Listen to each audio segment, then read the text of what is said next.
పరిశుద్ధుడును నీతిమంతుడును రక్షకుడైన ప్రభు పేరట అందరికీ వందనాలు.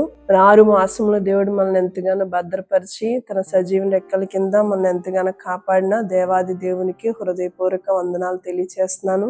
మరి ఈ నూతన మాసము 7వ మాసంలోనికి మనందరిని ప్రవేశపెట్టిన గొప్ప దేవునికే వందనాలు. మరి దయగలిగిన దేవునికి వందనాలు. మరి ఈ సమయంలో మరి వాగ్దానంగా ఈ నెలలో దేవుడు మనకి అనుగ్రహించిన మరి జీవపు మన్నా ఎస్తేరు గ్రంథం నుంచి మనం ఒకసారి ధ్యానం చేద్దాము. ఎస్తేరు గ్రంథము 9వ అధ్యాయం 21వ వచనము. యూదులు తమ పగవారి చేత బాధపడక నెమ్మది పొందిన దినములనియు వారి దుఃఖము పోయి సంతోషము వచ్చిన నెలనియు వారు మూలుగిట మానిన శుభదినములనియు ప్రతి సంవత్సరము ఆధారు నెల యొక్క 14వ దినమును 15వ దినమును వారు ఆచరించుకొనుచు విందు చేసుకొనుచు సంతోషముగా నుండి ఒకరినొకరు బహుమానములు దరిద్రులకు కానుకలను పంప తగిన దినములని వారికి స్థిరపరచెను. దేవుని నామాన్ని మహిమ కలుగును గాక. మరి దేవుని యొక్క ప్రజలైన యూదులను చంపాలని చాలా రీతులుగా శత్రువు పన్నాగం చేసినప్పుడు, వారి మీదకి భయం ఆవరించినప్పుడు, వారి యొక్క జీవితంలో ఈ రాజ్యంలో యూదులు అనేవారు ఉండకూడదు, దేవుని సంబంధమైన వారు ఉండకూడదు, దేవునికి ఇష్టమైన వారు ఉండకూడదు అని శత్రువు చేసిన పన్నాగము అందరికీ తెలిసిన విషయమే. అదేంటంటే వారిని ఎట్లాగైనా వారిని అక్కడి నుంచి తొలగించాలని, నాశనం చేయాలని. కానీ యూదులు అనేవారు దేవుని ప్రజలు, దేవుని రక్షకుని రాజ్యంలోనికి రాజ్య సంబంధానికి సంబంధించిన ప్రజలు.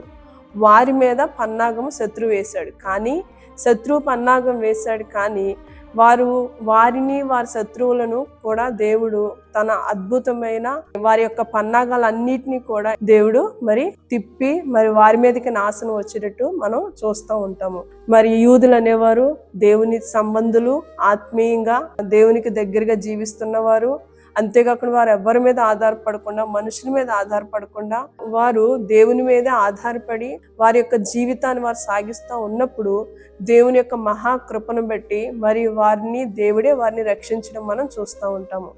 దేవుని యొక్క సంకల్పం వారి పట్ల నెరవేర్చబడాలి కాబట్టి శత్రు పన్నాగలు ఎలాంటి వచ్చినప్పటికీ కూడా వారిని దేవుడు కాపాడి మరి వారి నుంచి యోధా వంశస్థు నుంచే మరి లోకరక్షకుడైన ప్రభుని దేవుడు మనకు అనుగ్రహించడం మనం చూస్తూ ఉంటాం. ప్రియ దేవుని బిడ్డలారా, మరి ఈ నెలలో దేవుని యొక్క మహాకృప మన అందరి మీద నిలిచి ఉన్నదని మనం ఖచ్చితంగా నమ్మాలి. ఎందుకనంటే మరి 6 మాసాలు కూడా మనం అందరము చాలా భయంకరంగా వేధించబడిన, భయంకరంగా మనం బాధల పాలైనప్పటికీ కూడా దేవుడు 7వ మాసంలో ప్రవేశపెట్టారు.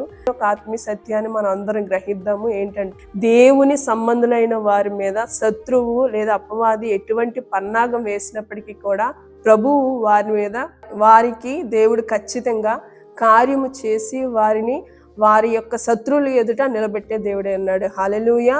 కాబట్టి మనం భయపడాల్సిన అవసరం లేదు.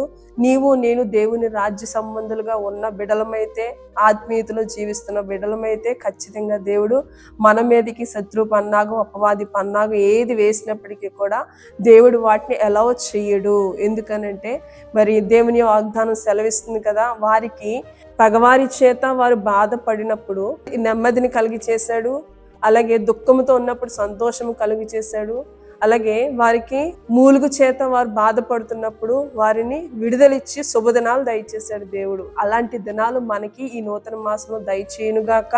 అట్టి రీతిగానే ఒక సత్యాన్ని మనం గ్రహిద్దాము. ఇక్కడ అపవాది పన్నాగం అని అంటే బాధ, నెమ్మది లేకపోవడము, సంతోషం లేకపోవడం, మూలుగులతో ఏడము మనం ఇంతవరకు చేసాము. కానీ ఈ నూతన మాసంలో దేవుడు ఖచ్చితంగా మన కన్నీటికి, మన మూలుగిలికి, మన దుఃఖ దినాలకి దేవుడు శుభదినములు దయచేసి మనల్ని నడిపించి ముందుకి బలపరచును గాక.